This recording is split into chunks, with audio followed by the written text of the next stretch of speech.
Hello and welcome to the Conflict Skills Podcast. I'm your host, professional mediator Simon Good. This podcast is designed to help you develop the confidence and strategic tools for dealing with conflict, whether that conflict is connected to work, study, or personal relationships. In today's episode of the podcast, I'll be talking about a topic quite close to my heart, which is rumination. Intrusive, recurring thoughts are often something that comes about when we're experiencing conflict. It might be to do with situations in the past and ruminating, or almost obsessing about things that you regret, or how unreasonable the other person's been, or even just a sense of trauma and feeling really overwhelmed and threatened in a situation where it might not have felt like it was easy to escape from. The other kind of situation that might cause rumination is things coming in the future. Maybe a difficult conversation or a meeting. It might be something connected to conflict, like a performance management conversation or a meeting that you've organised to follow up from a complaint that was received by email. Or it might be something else, like, giving a presentation. So in the podcast today, I'll be focusing on conflict, but all of the different tools and techniques that I'll discuss could be used for any kind of different recurring situation that keeps coming back to mind in times and places where that's not ideal. Grief and loss would be one example, going through significant change. There'll be situations where you don't want these intrusive thoughts to keep coming back, and so I'll talk through some options that you can use to manage that. Before we get into the topic though, if you'd like to learn more about me and my background, you can visit my website. It's simongoode.com. The spelling of that is SIMONGOODE.com. Maybe you're looking for some options for training with your team around conflict resolution skills, de-escalation, assertiveness, dealing with high conflict personalities. So I've got options for the different kind of training that I do. And I'm also continuing to develop different resources like pro forma templates that you can use to prepare for conversations, for example. So have a look at the website. And if you've got a question or any feedback around the podcast, maybe an idea for a future episode, or you're in the middle of a challenging situation and you'd like me to discuss maybe how to respond, of course I might do that in a way that's de-identified to prevent any personal information being disclosed, just in case the other person involved might happen to listen. You can email me. It's podcast@simongoode.com. So podcast@simongoode.com. Thank you so much for listening. If you'd like to support the podcast, we always appreciate 5-star reviews and a very sincere, heartfelt thank you from me. If you are willing to take a minute to go and give us a review on iTunes or Spotify, it's an incredible help for a new podcast like this one. All right, let's get into the topic. So as I've mentioned, rumination is something that I've really struggled with for most of my life. Even in school, I would remember situations from that day or the day before when I was trying to sleep. I found it difficult to concentrate in class or try to study, doing homework, that kind of thing, because I was always thinking about either what had happened in the past or what would happen in the future. And one of the things that's really helped me is to understand why this occurs. It's really about our brain trying to keep us safe. We've evolved to survive in a very hostile environment. That might have been things like threats, like someone going to attack us or hurt us. It might have been conflict within a tribe that could really cause significant challenges to survival. If people aren't working together, sharing food, looking after each other when they're sick, that kind of thing, then it would really significantly decrease the people's chance of surviving. Being integrated and accepted within your tribe was something that was more or less essential. So if there's conflict that's happening, you get a sense that you've annoyed someone or upset them or hurt their feelings or whatever. You feel embarrassed or ashamed about something that you've done, you're regretting it. And I suppose subconsciously what's happening there is your brain is sending you cues that there might be potential threats here. If people are upset with you, that might challenge your acceptance within the tribe. So therefore, it's something that's important to pay attention to. We do a very similar thing for physical threats. Imagine that you're camping and you see animal tracks just outside your tent, and the first thought that comes to mind is that it might be a wolf. Well, your brain will keep going back and wondering about wolves that night, probably as you're trying to relax next to the fire. If you're attempting to go to sleep and you hear a little noise, you would be very quick to switch on and become alert because there's a tangible threat that might be there. So our brain tends to focus on threats in order to help keep us safe and protect us from them. The challenge is that when we're ruminating about things that have happened in the past, often what's going on is that we're experiencing regret, or it's worry about things that are completely outside of our control, and that tends not to be productive. Similarly, in the future, there'll be a time to prepare, a time to reflect, and get your head together or prepare the facts before you go into a difficult conversation. But at a time when you're trying to sleep, the last thing that you want is to be remembering or thinking about a coming stressful experience. Of course, there's factors like it's distracting, it might cause me to ramp up and I can have trouble sleeping. The thing that often happens when we're ruminating is that we have a physiological response. What I mean by that is that this isn't just a mental activity, there's actually effects on our body. If we remember a situation where we felt overwhelmed and uncomfortable, our heart rate increases, our blood pressure increases. So it's not just the fact that we're distracted, there is a physical ramping up of adrenaline, cortisol, the stress hormone that our brain creates. And these things can stay in our system for a long time. Cortisol actually stays in our system for up to 18 hours. So if you're remembering a really difficult situation that you had today and you're trying to go to sleep, that's going to mean that throughout most of the evening, your body will be working towards getting back to homeostasis, lowering blood pressure, lowering your heart rate, that kind of thing, which means that you might not be as actively resting and digesting, so you wake up feeling like you haven't slept well. There's a real flow-on effect to rumination, and of course, if you haven't slept well, you're probably more likely to ruminate and feel distracted and beat yourself up about small mistakes that you make the next day, and then you've got a whole lot of extra ammunition to show yourself the next night when you're trying to get back to sleep again. It's a real vicious cycle. So we know that the reason that we ruminate is, at least in part, for survival. It's to deal with threats. So we can think about, well, what does our brain need then to feel more safe? When I use that word safe, I'm not necessarily just talking about physical safety. I'm also talking about emotional pain or emotional safety, as well as certainty versus uncertainty. So if we know that we're going to the dentist tomorrow and it's going to be a painful procedure, it's pretty logical and rational that we would be worried about that. It's something that's coming. What's not logical is the purpose of this worry. There's actually nothing that I can do about this. It's just my brain identifying a potential threat that's coming. So that would be a situation where this rumination's not productive. You might also experience a very similar pattern of rumination, though, for something that's coming tomorrow, like you have to give a presentation in front of your peers. The chances of that being embarrassing, something going wrong, like imagine that you're walking up to begin and you drop your notes in front of everyone, or you look out and a sea of faces and everybody seems to be a bit confused by what you're saying and you become flustered, etc. When we experience embarrassment, or at a higher level, a form of social rejection, it triggers the same section of our brain that's activated for physical pain.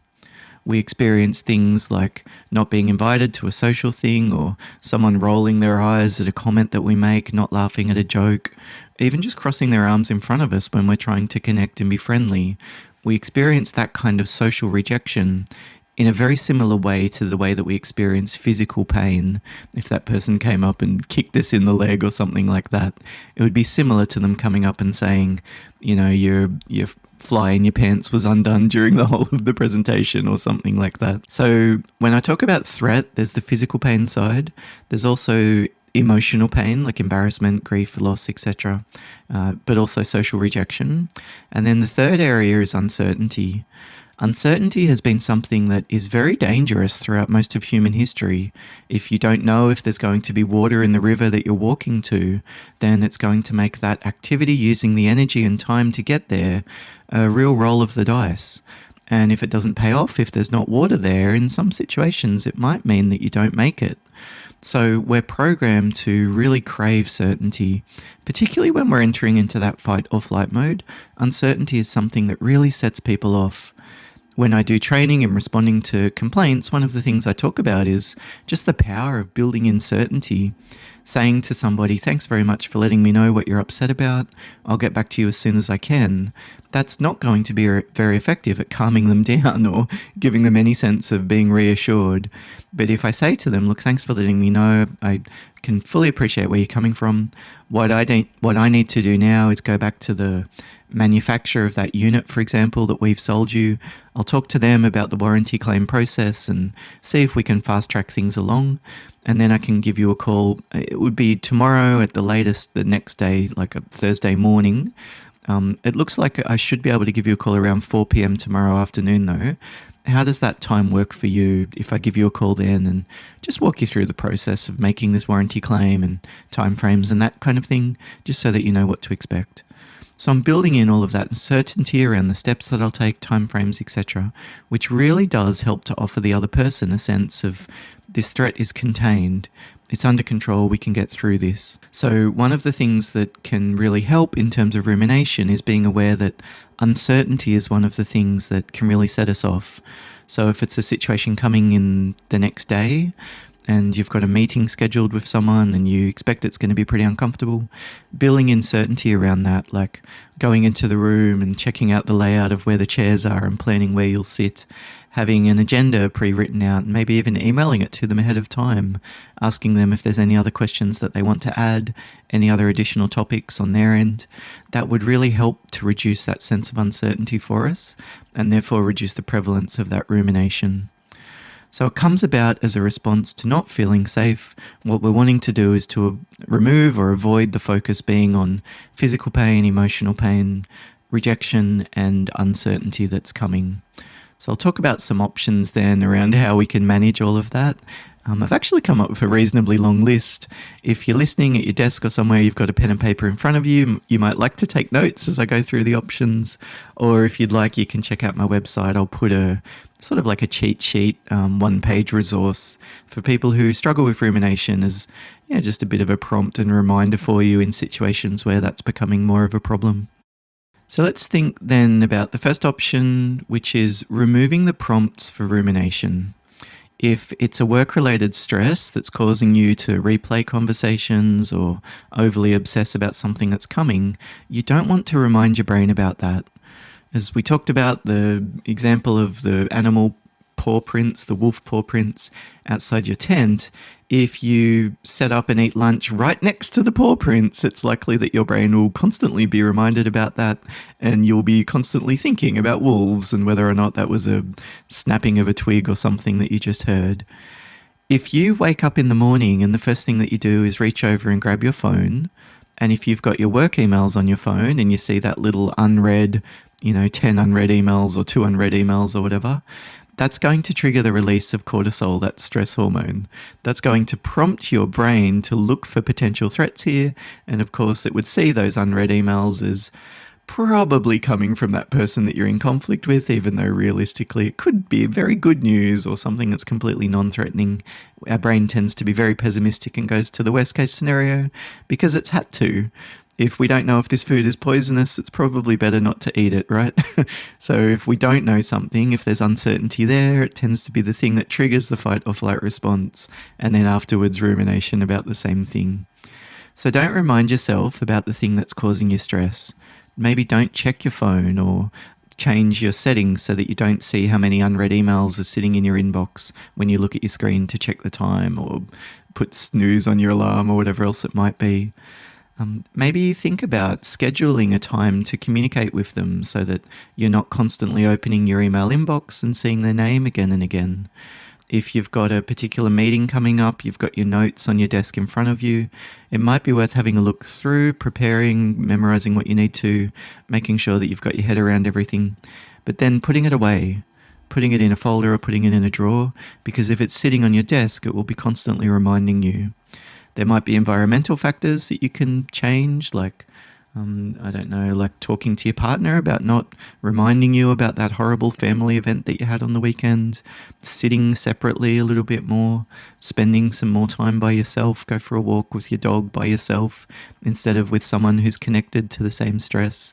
If you're walking at lunch at work and you go for a walk with someone else who's also in conflict with someone you're in conflict with, they're probably going to want to vent, and that might not be something that's helpful for you, because then when you get back to the office, you've just had this huge 30-minute experience of talking about how horrible the other person's being. Well, it shouldn't be surprising then if that's what your mind tends to focus on immediately after.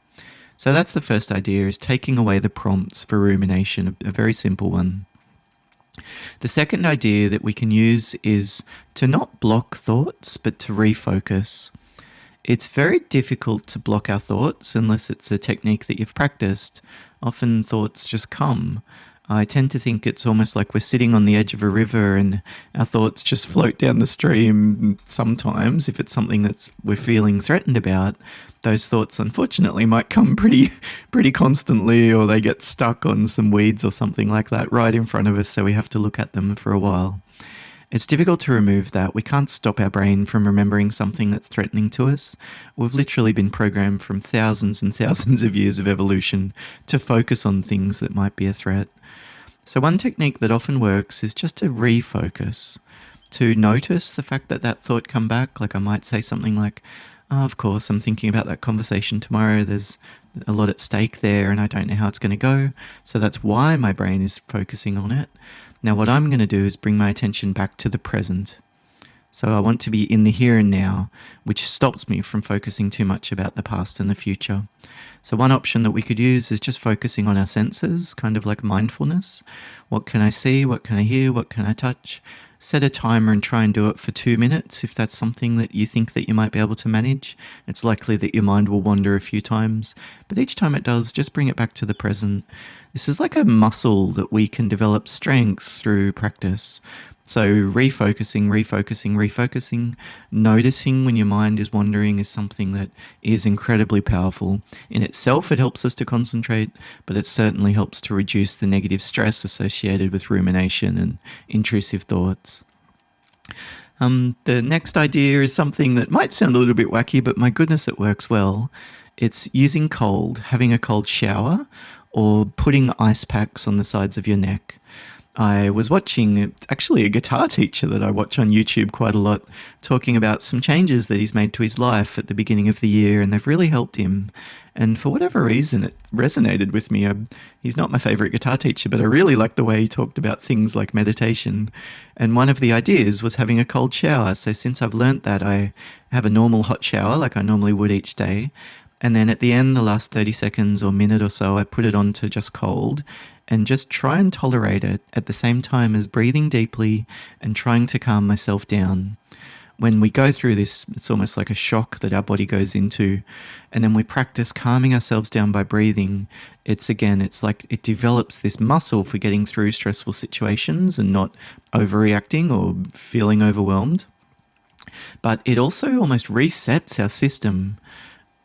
Putting an ice pack on the left and right side of your neck can also be really helpful. What we're trying to do is activate what's called the parasympathetic nervous system, which is the system within our body that calms us down after threat. It brings us back out of fight or flight mode and into rest and digest mode. So using cold can be an incredibly powerful way of just doing that in an incredibly short amount of time, like it might be 1 or 2 minutes. The only challenge is that it's uncomfortable in the moment, so you have to decide if it's worth tolerating 2 minutes of cold to make sure that you don't sit there at night thinking about this person for 6 hours and getting 2 hours sleep. For me, I certainly know which one I would choose if the rational bit of my brain was deciding, but it's surprisingly hard sometimes to make the decision to get up and have a cold shower. I mean, you've already had a shower, you've brushed your teeth, you're ready for bed. There'll be endless excuses why not to do it. It's about making the decision because you know that it will be helpful for you. And until then, it's worth experimenting with and giving a try. So that's number 3, using cold. The fourth technique that we can use is exercise. Going for a walk, especially something like lifting weights or sprinting, doing something that increases your heart rate would be very helpful. It releases endorphins, it's endogenous morphine. That's what endorphins are. Endogenous means created in its own system. So it's morphine that our body creates sort of inherently or within the system. What better medicine almost would be helpful when you're ruminating and feeling stress is a chemical that helps to calm you down. Well, that's what endorphins are. The other kind of exercise that tends to work when you're ruminating is high interval training. So sprinting for 30 seconds or walking faster on the treadmill than you normally would, and then slowing down for 30 seconds. Doing a set of weights and then giving yourself a minute for your heart rate to come back down again. The reason why high interval training works so well is that, again, we're putting ourselves in that very stressful state and then practicing calming ourselves back down again. Yoga is very similar. Some of the poses you might do can be quite uncomfortable. You're trying to maintain balance, you're focusing on your breath, etc., at the same time as being in something that's stressful and trying to manage it and hold it all together. For whatever reason, even after 20 minutes of yoga, I often find that the intrusive thoughts have more or less just gone away. Or if they're still there, I don't take them as seriously. I don't have the same level of emotional intensity, I guess, as I normally would. So exercise is something that I'd recommend literally for everyone, no matter how old you are or what physical state you're in. And unless you're literally a quadriplegic, finding some options to exercise might be very helpful for you. My guess is that it would be. The fifth idea that we could use is meditation. It strengthens our ability to do thought like blocking as well as refocusing. I'm 41 years old and I've lived most of my life very stressed. Finally just decided to start meditating around 4 months ago, and it's just made an incredible difference to me. I began with just 10 minutes in the morning. I just set a timer and try and sit quietly. And what I've noticed is that there's different techniques that work for me better than others. I've learned more about it. I've increased that amount of time. But one of the real benefits is that it has reduced the amount of rumination and negative thoughts that I'm having. So if you're trying to meditate, something that will probably happen is that that memory keeps coming back, or that thought about something that's coming keeps coming back. So what I often do, and one approach that can work, is to almost look at that thought or that memory as if you were a young child in that situation. Like if you're dealing with I have a 6-year-old, if you're a parent, or even if you've hung around kids, they were lost and alone and stressed and overwhelmed and upset, you wouldn't probably be harsh and say you're being an idiot for worrying about this. You would go and comfort them. You wouldn't be angry at the 6-year-old for bumbling their words in the presentation where the whole of the management team was sitting in the room watching. Of course they were uncomfortable, and so it's completely normal that they didn't perform at their absolute best. And yet when it's our adult self in that same stressful situation, we tend to just be so critical. We beat ourselves up and treat ourselves so harshly. So one thing that can help is it's kind of like approach yourself with compassion, like you would to a child. Just empathize. There were contextual factors that contributed to that.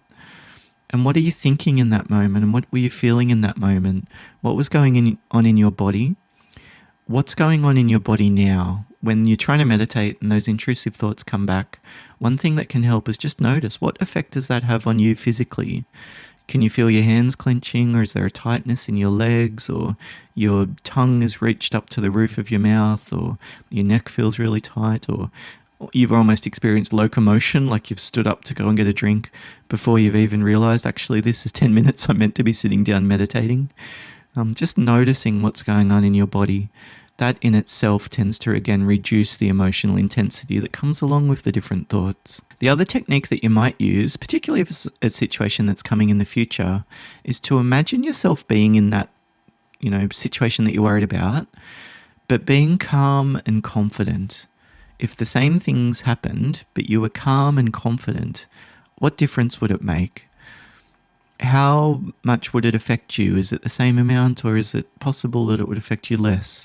If the other person was losing their cool and yelling at you and standing over the top at you and swearing at you, but you were calm and confident, would it have less impact on you? What difference would that make? It's a really helpful mental exercise, and when we tend to position ourselves that way, it triggers a different sets of emotions, as in feelings, but also physiologically we tend to respond quite differently when we engage in this kind of mental exercise, I suppose you might call it. The sixth idea that we can use is gratefulness. Writing down 5 things that you're grateful for. It might be something that's there that's good at the moment. It might even be something that's bad, but it's not quite as bad as it used to be. I don't have to deal with my ex-partner as frequently as I did when we were living together, that kind of thing. At least the abusive messages from my boss have reduced. At least I flagged this issue with HR, and I'm grateful that we do have a complaints mechanism to resolve this kind of thing. Your brain will naturally tend to try to focus on the negative. So what we're doing when we engage in gratitude is really almost driving things, taking control of the driver's seat and focusing on the more positive stuff. When we do this, there's a lot of research that shows that it reduces stress, anxiety, and depression, and it's also very helpful when you're experiencing intrusive thoughts. So gratitude is an idea that I'd really recommend, and it's more effective if you write it down, which is kind of connected to number 7, which is debriefing or journaling. We just need sometimes to externalize our thoughts and feelings. So if something's happened, particularly if it's in the past, like for me, if I've just done a training workshop and I'm driving home, I might constantly remember. It's usually not all of the feedback that said 10 out of 10, thanks so much, Simon, that was a great workshop. I almost always ruminate and obsess about the single, 8 out of 10 or 7 out of 10 kind of feedback score where someone said, I would have liked more time for role plays. And I constantly think about, well, I suggested that, and the HR manager that organised it said that they didn't want to do more or whatever. It's almost like I get in a debate or an argument that's literally not happening. Like, this is something that's literally in the past. I'm almost never going to see these participants again after I've done these kind of training workshops, unless they bring me back to do a follow-up session or something. So for me, this is just a very unproductive way of spending my time and mental energy, but my brain keeps wanting to go back to it. And one of the tools that I use is sometimes, if especially if it's been tricky, like there's been difficult people in the workshop, or it's been a new topic area that I'm not as familiar with or something like that, I just write. I get a notebook and I write. I just say, this is what happened. This is what I was thinking at the time. This is what I'm feeling. This is what I'm thinking now. This is what I'm feeling now. And then I might even ask myself questions like, what do I need to do now? For them, like, do I need to write to the HR manager and flag it? Just going through this, again, it's like a mental exercise of checking off all of the boxes to make sure that we haven't missed something. But when we write it down, we're externalizing that, which means that we tend to almost have an experience of increasing our awareness. When we externalize something, we can see it on the page, which often means that it aids in critical reflection. And as we engage in reflective practice, externalizing is one of the things that really helps us make sense of situations, to avoid carrying an overly high sense of responsibility or holding on to unrealistic expectations. When we put it down on paper, that really helps us to reality check, for example, and to make sure that we're not being overly critical of ourselves. Whereas if we just think about a situation, what actually we're doing often is we're remembering the feeling that we had in a situation. So debriefing, writing it down, is another really effective tool that we can use. The next idea is to just name the feeling. What are you feeling? And then the next question you should ask is, what else are you feeling? In psychological terms, this is called emotional granularization. When we're experiencing something, like maybe we're angry, it's easy to think, I am angry. That's sort of the label that you put yourself in, and certainly in some situations, that's all that it feels like we're feeling. But the truth is that you'll be feeling a number of different emotions in any one moment. You might be angry about this and proud of the way that you stood up to them.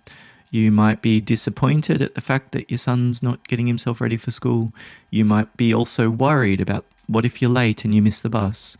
You might be flustered about the fact that it feels like things are slipping outside of your control at a time when deadlines are tight and you really do need to get in the car and out the door right now.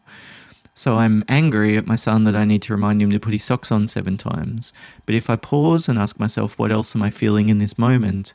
I'm also feeling disappointed. I'm probably feeling a bit overwhelmed. I'm probably feeling a bit frustrated about the fact that I need to keep telling him again and again. If I go deeper, there's probably also a sense of guilt or responsibility.